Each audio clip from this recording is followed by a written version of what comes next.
درود پاک ویسے ہر دن پڑھیں سبحان اللہ، برکتیں ہی برکتیں ہیں، مگر جمعے کے دن اللہ اکبر۔ آپ جب درود کے فضائل احادیث کی کتابوں میں دیکھتے ہیں نا تو باقاعدہ الگ چیپٹر باندھا محدثین نے، یعنی عام درود پاک کے فضائل لکھے، پھر ایک آپ کو درود پاک کی فضیلت کی کتاب میں الگ چیپٹر ملے گا کہ جمعے کے دن درود پڑھنے کے فضائل، یعنی اتنی حدیثیں ہیں اسپیشلی فرائیڈے کے لیے، جمعے کے دن کے لیے۔ بڑی مشہور حدیث میرے آقا علیہ الصلوۃ والسلام فرماتے ہیں جس کا مضمون ہے کہ جو کوئی شخص جمعہ کے دن 200 بار درود پاک پڑھے اس کے 200 برس کے گناہ معاف کر دیے جاتے ہیں۔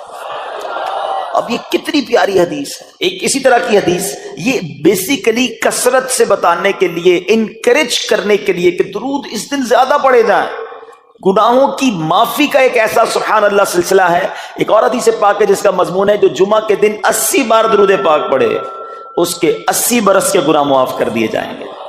تو یہ دن تو سبحان اللہ گناہ گاروں کی بن آتی ہے، گناہ گاروں کو موقع دیا جاتا ہے کہ پورے ہفتے میں اگر کوئی کمزوری رہ بھی گئی ہے تو اب جمعہ آ گیا ہے، اب درود پڑھ لو، اب تلاوت کر لو، اب دعائیں کر لو، اب اللہ سے رجوع لے آؤ۔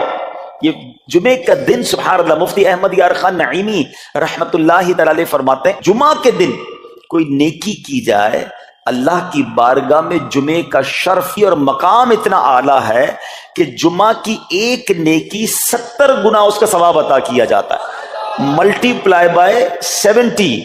سوچئے، اب سمجھدار لوگ بیٹھے ہیں، کاروباری لوگ بھی بیٹھے ہوں گے۔ ہمارے یہاں نارملی سپر اسٹور پہ یا کسی جگہ پر مارکیٹس وغیرہ میں اسکیم لگتی ہیں، 25% discount, 50% discount, buy 1 get 1 free, ایک خریدو دوسرا فری۔ لوگ گرمیوں کی چیزیں سردیوں میں خرید لیتے ہیں، ارے بھائی ابھی تو گرمیاں، ابھی سے جیکٹ خرید لیا یار، سستا مل رہا تھا، ایک فری مل رہا تھا، سردیوں میں کام تو آئے گا نا، چلو لے لو بھائی۔ سردیوں میں گرمیوں کی چیزیں خرید رہے ہوتے ہیں، کیوں؟ سستا۔ ہم دنیا کے نفع کے لیے، دنیا کے بینیفٹ کے لیے ٹریول بھی کرتے ہیں، جا کر خرچ بھی کرتے ہیں۔ مجھے اچھی طرح یاد ہے افریقہ کے غالباً ایک ملک میں تھا، تو بارڈرز ملے ہوئے ہوتے ہیں، ہم بارڈر ہم نے کراس کیا، ایک ملک کا جیسی بارڈر کراس کیا، بارڈر کراس کرتے ہی ایک بہت بڑا ویرانہ تھا لیکن بہت بڑا شاپنگ مال بنا ہوا اور گاڑیوں کی قطاریں۔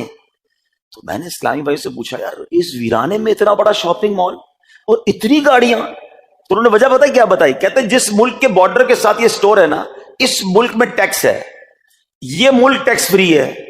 اچھا، اس ملک نے اپنے بزنس کو چلانے کے لیے اپنے ملک کے اندر مال بنے ہوں گے، ایک اسپیشل مال یہاں بنا دیا تاکہ اس ملک والے سفر کر کے آئیں اور پورے مہینے کا سامان اس سٹور سے لے کے واپس چلے جائیں، صرف ٹیکس بچانے کے لیے ایک مہینے کا سامان۔ اچھا، گاڑیوں کی لائنیں۔ اب بتاؤ یار، ہم دنیا کمانے کے لیے، سفر کرنے کے لیے تیار ہیں، نفع کمانے کے لیے وقت دینے کے لیے تیار ہیں، ہر جمعے اسکیم اناؤنس ہے، ایک نیکی کرو 70 گنا ثواب کماؤ گے۔ بتاؤ کیا ذہن ہونا چاہیے کہ یار بس جمعے کا دن تو قرآن پڑھوں گا، درود پڑھوں گا، صدقہ کروں گا۔ سبحان اللہ، ڈھونڈ ڈھونڈ کے ہمارے صحابہ علیہم رضوان ڈھونڈ ڈھونڈ کے نیک اعمال کرتے تھے کہ یہ بھی عمل کر لوں، یہ بھی کر لوں، اور جمعے کے دن اسپیشلی۔ تو اللہ کرے ذہن میں یہ بات بیٹھ جائے کہ میں نے جمعے کو زیادہ نیکیاں کرنی ہیں۔ اچھا، اب اس پہ میں ایک اور مشورہ دیتا ہوں۔ مثال کے طور پہ آپ نے ذہن بنایا ہے کہ یار پیر والے دن جو ہے نا میں نے کسی مریض کی عیادت، رشتہ دار ہے وہاں جانا ہے، یا میں نے جناب سیٹرڈے یا سنڈے کوئی صدقہ خیرات کرنا ہے، کسی کی ہیلپ کرنی ہے۔ آپ نے کوئی نیکی پلان کی ہوئی ہے ہفتہ اتوار پیر منگل میں، تو کوشش کر کے اس کو جلدی کریں اور فرائیڈے میں کر لیں۔ ایک پوائنٹ آپ نے دیکھا، میں نے یہ نہیں کہا کہ اس کو اگلے جمعے کریں، ہاں ڈیلے نہ کریں، تھوڑا جلدی کر کے اس جمعے کو کریں تاکہ 70 گنا جو ہے وہ اس میں ثواب کما لوں، برکتیں حاصل کر لوں۔ تو اللہ کرے کہ میں اور آپ نیکیوں کے حریص بن جائیں۔ نیکیوں کی جو لالچ ہے نا، لالچ میں یہ بھی کر لوں، میں یہ بھی کر لوں، میں سجدہ بھی کروں، میں تلاوت بھی کروں، میں صدقہ بھی دوں، یہ تو نصیب والوں کو ملتا ہے۔ اور صحابہ کرام میں ہمیں نظر آتا تھا، پیچھے نہیں ہٹتے تھے صحابہ، ہمیں اعلان کیا جا رہا ہے کہ یہ موقع ہے، یہ نیکی ہے، اور پھر بھی کوئی نظر نہیں آتا۔ اللہ کرے کہ یہ جذبہ، کیونکہ یاد رکھو جس طرح کاروباری لوگ کہتے ہیں نا سیزن ہے نیکیاں کر لو، بالکل اسی طرح جب تک میری اور آپ کی سانسیں باقی ہیں نا، نیکیوں کا سیزن جاری ہے۔ جتنی نیکیاں کمانی ہے کما لو، یہ مائنڈ سیٹ بنا لو کہ یار پتہ نہیں کب مر جاؤں، اور نیکی اور نیکی۔ جس طرح پیسے کمانے کا ذہن ہوتا ہے نا، اللہ کرے اس سے زیادہ میرا اور آپ کا نیکیاں کمانے کا ذہن ہو جائے، یار تھوڑی اور نیکی کما لو، تھوڑی اور. مثال کے طور پہ آپ کہیں جا رہے ہیں، کسی نے کہا ذرا بیٹھیے 10 منٹ بعد وہ بھائی آئیں گے. اب ہم 10 منٹ کس طرح گزارتے ہیں؟ موبائل نکالا اور جناب دیکھنا شروع. 10 منٹ کیا 15 منٹ بھی گزر جائیں پتہ نہیں چلے گا. لیکن یہ 15 منٹ میں کیا ملا آپ کو؟ شاید گناہ ہی ملے ہوں گے، کیونکہ ہمارے موبائل میں تو بہت ساری چیزیں ایسی ہیں یا تو حرام دکھا دیتی ہیں یا حرام سنا دیتی ہیں. لیکن اگر نیکیوں کا ذہن ہو تو بندہ سوچے یار 10 منٹ میں تو میں سورہ یاسین پڑھ سکتا ہوں، 10 قرآن کا ثواب ہے. موبائل میں قرآن پاک ڈاؤن لوڈ ہو، قرآن شریف نکالا اور یاسین شریف پڑھ لی، ویٹنگ ایریا کے اندر 10 قرآن کا ثواب کما لیا. اگر یہ مائنڈ سیٹ ہو بندہ کہ یار اتنی دیر میں تو 100 بار درود پاک پڑھ لوں گا. اور آقا علیہ الصلوۃ والسلام فرماتے ہیں جو 100 بار درود پاک پڑھے اس کی دونوں آنکھوں کے درمیان لکھ دیا جاتا ہے کہ یہ بندہ دوزخ کی آگ اور نفاق سے بری ہے. 5 منٹ 10 منٹ میں اتنی نیکیاں کما سکتا ہوں. لیکن مائنڈ سیٹ ہی نہیں ہے، گھنٹوں ضائع کر دیں گے، نیکی کمانے کا ذہن نہیں بنتا. اگر یہی 10-15 منٹ میں مجھے پیسے ملنے ہوتے تو بتاؤ ہم کیا کرتے. اللہ کرے دل میں اتر جائے میری بات. تو بہرحال جمعہ کا دن یہ بہت کمال کا دن ہے. ہر جمعے کے دن آپ کو اونٹ صدقہ کرنے کا ثواب مل سکتا ہے. ایک اونٹ کتنے کا آتا ہے؟ 1.5-2 لاکھ روپے کا تو ہوتا ہے. 2 لاکھ روپے ہر جمعے کو صدقہ کرو. مہینے کے ہو گئے 8 لاکھ روپے. بندہ بولے غریب آدمی 8 لاکھ ہر مہینے؟ جی جناب، ہر مہینے 8 لاکھ کم و بیش آپ صدقہ کرنے کا ثواب کما سکتے ہیں. کیسے؟ کتنا آسان. نبی پاک علیہ الصلوۃ والسلام فرماتے ہیں جس کا مضمون ہے جو جمعے کے دن سب سے پہلے آتا ہے اس سے اونٹ صدقہ کرنے کا ثواب ملتا ہے، جو اس کے بعد آتا ہے اسے گائے صدقہ کرنے کا ثواب ملتا ہے. اللہ کی رحمت سے ہر جمعے فرشتے مسجد کے دروازے پر کھڑے ہوتے ہیں. ہم اللہ سے دعا کرتے ہیں اللہ تیری نوری مخلوق کے صدقے ہم پر رحم فرما، ہماری مغفرت فرما. مگر جب امام خطبے کے لیے کھڑا ہو جاتا ہے آقا علیہ الصلوۃ والسلام فرماتے ہیں وہ رجسٹر بند کرتے ہیں اور وہ بھی آ کر امام کا خطبہ سننے کے لیے بیٹھ جاتے ہیں. تو جلدی آ کر کچھ منٹ پہلے آ کر. اچھا علم دین الگ ملتا ہے، ظاہر ہے یہاں ہر جمعے بیان ہوتا ہے، وہ بیان سننے کو آپ کو الگ ملے گا، نیکی کی دعوت الگ ملے گی، اور سبحان اللہ اونٹ صدقہ کرنے کا ثواب. تو مبارک انہیں جو جلدی آتے ہیں. تو بہرحال اب میں چاہتا ہوں کہ جب بات جمعے پر ہی ہو رہی ہے تو ایک میں نے اور آپ کو پیغام دینا تھا. جمعے کو خطبہ دیا جاتا ہے، سالوں سے خطبہ سن رہے ہیں. مجھے اچھی طرح یاد ہے جب میری عمر شاید 17-18 سال تھی تو سن کر آدھا خطبہ تو مجھے اسی وقت یاد ہو گیا تھا. اب شاید پونا یاد ہو گیا ہوگا. آپ میں سے بھی کئیوں کو 60-70-80% خطبہ یاد ہوگا کیونکہ ہر جمعے سنتے ہیں.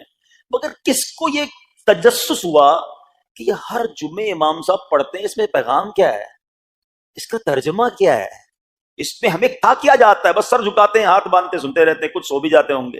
ارے اللہ کے بندو سوچو تو صحیح کہ ہر جمعے کو سنتا ہوں، آدھا پونا یاد بھی ہو گیا، پیغام کیا ہے؟ 2 باتیں، ایک حدیث پاک اور ایک خوبصورت پیغام. ہر جمعے کو آپ سنتے ہیں، ٹھیک ہے؟ حدیث ذرا سنیے گا. اللہ کے حبیب علیہ الصلوۃ والسلام فرماتے ہیں البر لا یبلا والذنب لا ینسا والدیان لا یموت. سنے ہوئے نا یہ الفاظ؟ ایسا لگ رہا ہے کہ یار یہ الفاظ تو کانوں میں ہر جمعے ہی آتے ہیں، ٹھیک ہے؟ آگے فرمایا اعمل ما شئت کما تدین تدان. یہ ایک حدیث ہے، ٹھیک ہے؟ اس کے بعد قرآن کی ایک آیت تلاوت ہوتی ہے فَمَن يَعْمَلْ مِثْقَالَ ذَرَّةٍ خَيْرًا يَرَهُ وَمَن يَعْمَلْ مِثْقَالَ ذَرَّةٍ شَرًّا يَرَهُ. یہ کانوں نے کئی بار، کہوں کہ سینکڑوں بار سنے ہیں، مگر اس میں پیغام کیسا ہے؟ دل ہلا دینے والا پیغام، بڑا سمجھانے والی بات ہے اس حدیث میں. البر لا یبلا. میرے آقا فرماتے ہیں نیکی پرانی نہیں ہوتی، کرتے جایا کرو. یہ نیکی تمہارے اکاؤنٹ میں جمع ہو رہی ہے. میں اور آپ بھول جائیں گے، میرا رب نہیں بھولتا. اس کے خزانے بڑے ہیں. جہاں نیکی پرانی نہیں ہوتی نا، اب اگلا جملہ سنو وَالذَّنبُ لَا يُنسَى. گناہ بھلایا نہیں جاتا. میں اور آپ بھول گئے. افسوس یہ ہے، عجیب کہانی ہے. یہ تو ایک الگ ٹاپک ہے کہ آج جس سے ملاقات کرو اس کو 15 سال 20 سال 25 سال پرانی نیکیاں یاد ہیں. لوگ ملتے ہیں کہتے ہیں 1990 میں حج کیا تھا، 95 میں عمرہ کیا، 2002 میں فلاں مسجد بنائی. آپ کی دعوت اسلامی کے قافلے میں بھی 2005 میں گیا تھا. ساری نیکیاں 15 20 سال پرانی یاد ہیں. گناہ کل جھوٹ بولا تھا یاد ہے؟ کل رات کو بدنگاہی ہو گئی تھی وہ یاد ہے؟ پرسوں غیبت کی تھی وہ یاد ہے؟ سالوں تو چھوڑو، ہم گھنٹے پہلے کا گناہ بھول جاتے ہیں. مگر حدیث ڈرا رہی ہے، سمجھا رہی ہے کہ دیکھو وَالذَّنبُ لَا يُنسَى، گناہ بھلایا نہیں جاتا، تم بھول گئے ہو اگر کہیں لکھا ہوا ہے جواب دینا ہے۔ اور آگے فرمایا وَالدَّيَّانُ لَا يَمُوتُ، فرمایا کہ جو فیصلہ کرنے والا ہے اسے موت نہیں آتی، اللہ کو موت نہیں آنی، میں اور آپ مر جائیں گے۔ جس نے ڈیسیشن لینا ہے، جس نے فیصلہ کرنا ہے، اسے موت نہیں آنی۔ پھر آگے فرمایا اعمل ما شئت کما تدین تدان، کر لے جو کرنا ہے، جیسی کرے گا ویسی بھرے گا۔ پھر قرآن کی یہ آیتیں سمجھا رہی ہیں فَمَن يَعْمَلْ مِثْقَالَ ذَرَّةٍ خَيْرًا يَرَهُ، جو ذرہ بھر نیکی کرے گا، بھلائی کرے گا، وہ دیکھے گا۔ وَمَن يَعْمَلْ مِثْقَالَ ذَرَّةٍ شَرًّا يَرَهُ، کہ جو ذرہ بھر برائی کرے گا وہ بھی دیکھے گا۔ یہ اتنا شاندار جمعے کا پیغام ہر جمعے خطبے میں دیا جاتا ہے۔ اللہ کرے یہ دل کی گہرائیوں میں اتر جائے، دروازہ بند کر کے، اندھیرا کر کے، اکیلے میں گناہ کرنے والا سوچے کہ ٹھیک ہے دنیا میں کوئی نہیں دیکھ رہا مگر میرا رب دیکھ رہا ہے، مجھے اس ذرہ بھر گناہ کا بھی جواب دینا پڑے گا۔ لوگ کہتے ہیں چھوٹی سی بات ہے یار، چھوٹا سا گناہ ہے، ٹھیک ہے چلتا ہے، سبھی تو کرتے ہیں۔ نہیں جناب، وہ نقطہ نواز ہے، وہ معاف کرنے پہ آئے تو 100 بندوں کے قاتل کو معاف کر دے، اور وہ پکڑنے پہ آئے تو ایک نقطے پر پکڑ فرما دے۔ ہمیں ڈرنا ہوگا، ہمیں خوف اپنے دل میں طاری کرنا ہوگا، کیونکہ یہ گناہ میری آخرت میں میری پکڑ کا سبب بن سکتے ہیں۔ بالکل اسی طرح چھوٹی چھوٹی نیکیاں سمجھ کے چھوڑ دیتے ہیں، یار سنت غیر موقدہ ہی ہے نا، نفل ہی تو ہے نا، سنت ہی تو ہے نا، ٹھیک ہے درود پڑھنا چاہیے، نہیں پڑھا تو کوئی بات نہیں۔ ارے یار کون اجتماع میں جائے، کون درس میں بیٹھے، صدقہ دینا کوئی واجب تو نہیں، زکات تو پوری دیتا ہوں، چھوٹی چھوٹی نیکیاں سمجھ کر چھوڑتے ہو۔ ارے وہ تو کتے کو پانی پلانے والے کو اس سبب سے بخش دیا کرتا ہے، راستے سے پتھر ہٹانے والے کو بخش دیا کرتا ہے۔ فرمایا نا البر لا یبلا، نیکی پرانی نہیں ہوگی، کرتے جایا کرو۔ اللہ کرے کہ یہ ذہن بن جائے کہ بس میں زیادہ سے زیادہ نیکی کروں، دو لوگوں کے دلوں میں خوشی داخل کروں، مسلمانوں کی خیر خواہی کروں۔ اس ایک ہی حدیث پر، ان آیتوں پر میں مزید بھی بہت بات کر سکتا ہوں، لیکن میں نے اشارہ دیا کہ ضرور اس پر توجہ دیں۔ اور ایک شاندار پیغام ہر جمعے میں ہم سنتے ہیں، کیا شاندار وہ پیغام ہے، وہ پیغام ہے الا لا ایمان لمن لا محبت اللہ۔ یاد ہے سب کو، جمعے میں سنتے ہو نا، اور 3 بار کہتے ہیں امام صاحب الا لا ایمان لمن لا محبت اللہ، الا لا ایمان لمن لا محبت اللہ۔ کبھی تو امام صاحب کو روکتے، حضور یہ ہر جمعے کو پڑھتے، بتائیں تو اس میں ہے کیا؟ نہیں ہمیں کیا ضرورت ہے، بس جمعہ ہو گیا بس ٹھیک ہے، ٹائم پورا ہو گیا، فرض پورا ہو گیا۔ ارے اللہ کے بندو سمجھو تو صحیح، اس میں میسج کیا ہے؟ اللہ اکبر، سنو اس کا مطلب کیا ہے، سنو الا لا ایمان لمن لا محبت اللہ، سن لو اس کا ایمان نہیں جس کے دل میں نبی پاک سے محبت نہیں، ایمان ہی نہیں ہے۔ ارے جس دل میں نبی پاک سے محبت نہیں اس کا ایمان ہی نہیں ہے۔ اعلیٰ حضرت امام اہل سنت ایسے ہی نہیں لکھتے کہ اللہ کی سرتابہ قدم شان ہے یہ، انسان نہیں انسان، وہ انسان ہے یہ۔ قرآن تو ایمان بتاتا ہے انہیں، اور ایمان یہ کہتا ہے میری جان ہے یہ۔ ایمان کمپلیٹ ہی نہیں ہوتا نبی پاک علیہ الصلوۃ والسلام سے محبت کے بغیر۔ اور یہ بات ایسا لگتا ہے انفارچونیٹلی کہ غیر مسلم جانتے ہیں، تبھی تو وہ سازشیں کرتے ہیں، انہیں پتا ہے۔ آپ بتائیں دنیا کے کس ملک میں نماز روکی جاتی ہے؟ نہیں روکی جاتی۔ مسجدوں کی تعمیر ہو رہی ہوتی ہے، تلاوت قرآن ہو رہی ہوتی ہے، کوئی نہیں روکتا، قرآن چھپ رہے ہیں، لیکن بار بار اگر حملہ ہوتا ہے، بار بار اگر اٹیک ہوتا ہے تو اس لیے ہوتا ہے کہ ان مسلمانوں کے دلوں سے کہ نبی کی محبت کو نکال دو۔ ان مسلمانوں کے دلوں میں اگر یہ محبت رسول رہ گئی تو یہ پھر بھی دوبارہ آ کر یکجا ہو جائیں گے، ایک ہو جائیں گے، نیک ہو جائیں گے۔ کسی طرح دل سے محبت رسول صلی اللہ تعالی علیہ وسلم نکالی جائے، اور اسی وجہ سے یہ ساری سازشیں کی جاتی ہیں۔ معاذ اللہ نبی پاک علیہ الصلوۃ والسلام کی گستاخیاں کی جاتی ہیں تاکہ چیک کیا جائے ان پر اثر بھی پڑتا ہے کہ نہیں، کوئی اوپر نیچے ہوتا بھی ہے کہ نہیں، کہ اپنی دنیا میں مگن ہے، اس کو احساس ہی نہیں ہے۔ میٹھے اسلامی بھائیوں، دنیا کا دستور ہے جب کسی چیز کی ڈیفیشینسی ہو جائے نا تو اس کی ایفیشینسی بڑھائی جاتی ہے. مثال کے طور پہ کسی کے جناب جسم میں وٹامن ڈی کم ہو, ہم کیا کرتے ہیں, وٹامن ڈی کی ٹیبلٹس لے کر اس کو پھر بڑھاتے ہیں. کیلشیم کی کمی ہو, ڈاکٹر کہتا ہے بھائی تھوڑی کیلشیم کی دوائی پیو, تمہارے اندر کیلشیم کی کمی ہو رہی ہے. جب کسی چیز کی کمی کی جائے اس کو بڑھانے کی کوشش کی جاتی ہے. اگر یہ دنیا کے چند لوگوں کا یہ پلان ہے کہ مسلمانوں کے دلوں سے عشق رسول نکالو, تو اب میرا اور آپ کا کام یہ ہے کہ انشاءاللہ عشق رسول کو اب اضافہ کریں گے, اب نبی پاک کی محبت میں اور اضافہ کریں گے, سرور کائنات علیہ الصلوۃ والسلام کی محبت میں زندگی گزاریں گے, خود بھی سچے عاشق رسول بنیں, اپنی نسلوں کو عاشق رسول بنائیں. اللہ سلامت رکھے میرے پیر و مرشد کو. 30 سال پہلے, یہ آج کل کا شعر نہیں ہے, اب بچپن سے یہ نعت سن رہے ہیں, کم و بیش 25-30 سال پہلے میرے مرشد نے کیا پیاری التجا پیش کی, اپنی نسلوں کے لیے کیا ہمیں پیغام دیا. کہتے میری آنے والی نسلیں تیرے عشق ہی میں مچلیں, میری آنے والی نسلیں تیرے عشق ہی میں مچلیں, انہیں نیک تم بنانا مدنی مدینے والے. یہ ہے پیغام دعوت اسلامی کا کہ ہم بھی عاشق رسول بنیں, کسی صورت ہمارے دل سے عشق رسول کم نہ ہو, اور جناب ہماری نسلوں میں ہم عشق رسول اتاریں. تو مجھے اور آپ کو اس ڈیفیشینسی کو ایفیشینسی میں, اس میں اضافے کا اہتمام کرنا ہوگا. اب آئیے دیکھتے طریقے کیا ہیں, کیسے عشق رسول بڑھے گا, کیسے دلوں میں محبت رسول بڑھے گی. کیونکہ جمعے کا یہ اعلان ہر جمعے سنتے ہو, الا لا ایمان لمن لا محبت لا, وہ ایمان ہی کامل نہیں ہے, وہ ایمان ہی کمپلیٹ نہیں ہے جس دل میں عشق رسول نہیں ہے. تو عشق رسول بڑھے گا کیسے جناب؟ تو دنیا کا بڑا سمپل فارمولا ہے کہ عشق بغیر اطاعت کے کمپلیٹ ہی نہیں ہوتا.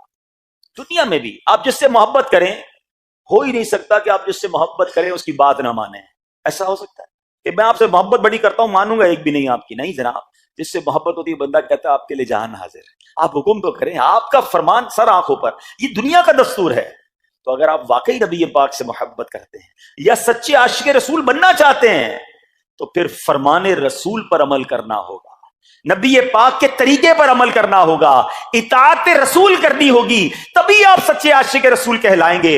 یہ ہو نہیں سکتا کہ ایک طرف تو میں نعرہ لگاؤں کہ غلامی رسول میں موت بھی قبول ہے, اور دوسری طرف نبی پاک کا طریقہ قبول نہ ہو, نہ سچ قبول ہو, نہ مسلمانوں کی خیر خواہی قبول ہو, معاذ اللہ, نہ سنتیں قبول ہو, نہ نماز قبول ہو. جمعے کی نماز میں مسجدیں فل ہیں, کیا عصر کی نماز میں بھی ہوں گی؟ کیا عصر فرض نہیں ہے؟ کیا مغرب فرض نہیں ہے؟ کیا عشاء فرض نہیں ہے؟ میرے آقا فرماتے ہیں جعلت قرۃ عینی فی الصلاۃ, کہ نماز میں میری آنکھوں کی ٹھنڈک ہے.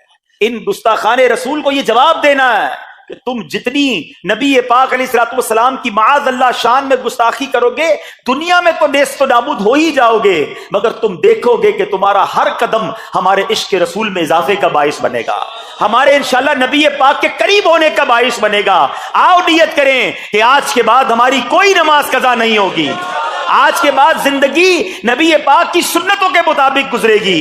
میرا چہرہ, میرا لباس, میرا کردار بتائے کہ میں کس کا امتی اور کس کا عاشق ہوں. ارے مجھے بتانا کیوں پڑے میں کس کا امتی ہوں, مجھے دیکھ کر پتا چل جائے. وہ شاعر لکھتے ہیں نا, فنا اتنا تو ہو جاؤں میں تیری ذات عالی میں, حضور فنا اتنا تو ہو جاؤں میں تیری ذات عالی میں, جو مجھ کو دیکھ لے اس کو تیرا دیدار ہو جائے.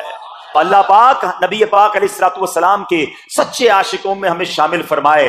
جمعے کا دن ڈھونڈ کر نیکیاں کرنے کا دن ہے, تو ہمیں جمعے کے دن مزید نیکیاں کرنے کی اور اچھی نیتیں کرنے کی توفیق عطا